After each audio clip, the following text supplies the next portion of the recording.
The Sony PSP was released in Japan on the 12th of December 2004, with the US release following on the 24th of March 2005.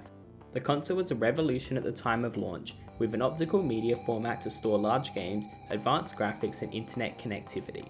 After release, it didn't take too long for people to work out how to run unsigned code on the console, and thus began the cat and mouse game between Sony and the modding community.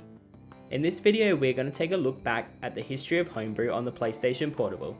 When the PSP was released in Japan, it didn't take long for a hacker named Nem to successfully run unsigned code on the 1.0 firmware.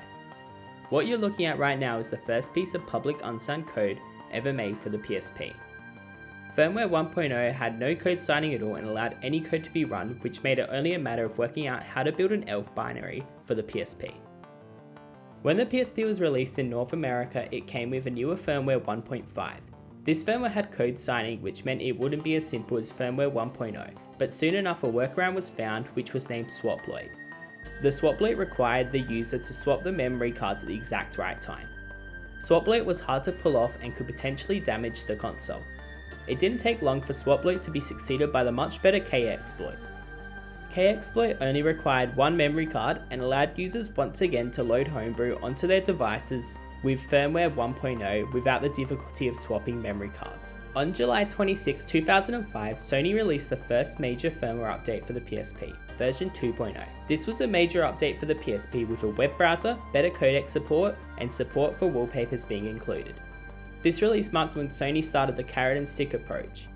This approach worked by Sony offering new features with every firmware revision to reward users for updating away from vulnerable firmware versions. This approach didn't deter all users though, as there were many users that stayed on version 1.5 for the longest time. Rockstar released Grand Theft Auto Liberty City Stories on the 24th of October 2005. This game had some bugs and allowed for the use of a buffer overflow exploit. A buffer overflow exploit is when an attacker writes more data to a fixed length block of memory than it's allocated to hold. By doing this, the attacker can override the data values in memory addresses adjacent to the buffer. This can potentially allow for unsigned code to be run, like in the case of GTA Liberty City Stories. Users would then be able to launch an application that would downgrade their PSP to firmware 1.5. Once this hack surfaced, Sony and Rockstar quickly pulled all copies of the game from store shelves and released a patched version.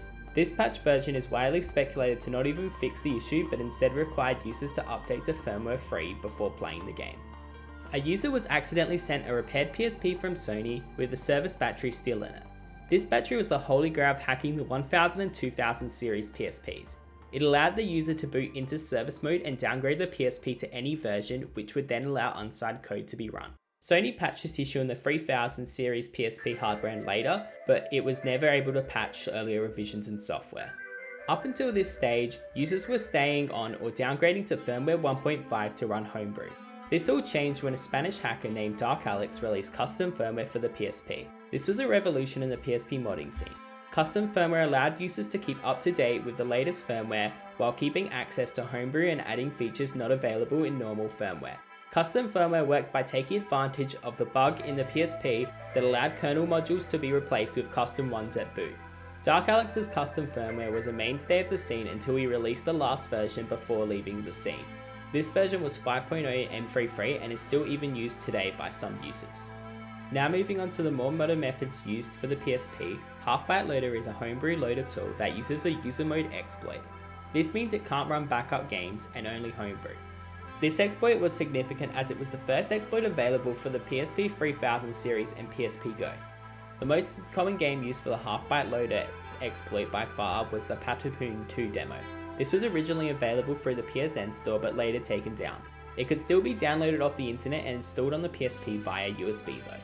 And finally we come to the most modern method for the PSP. This is the Pro Firmware. Pro Firmware was released in 2012, it's fully open sourced and works with any version of the PSP. This firmware also has all the features that 5.0 M33 has. This includes plugins and unlocking the PSX emulator. Overall, the PSP exploits evolved throughout its life, beginning with running a Hello World and finally ending up on custom firmware for all models. The PSP is still a great console to mod in the current day with cheap consoles, easy to install custom firmware and tons of homebrew and emulators. In a future video we'll also look at what the PSP can do in 2020, so if you want to see that, don't forget to subscribe. If you like this video, hit the like button. Until next time, thanks for watching.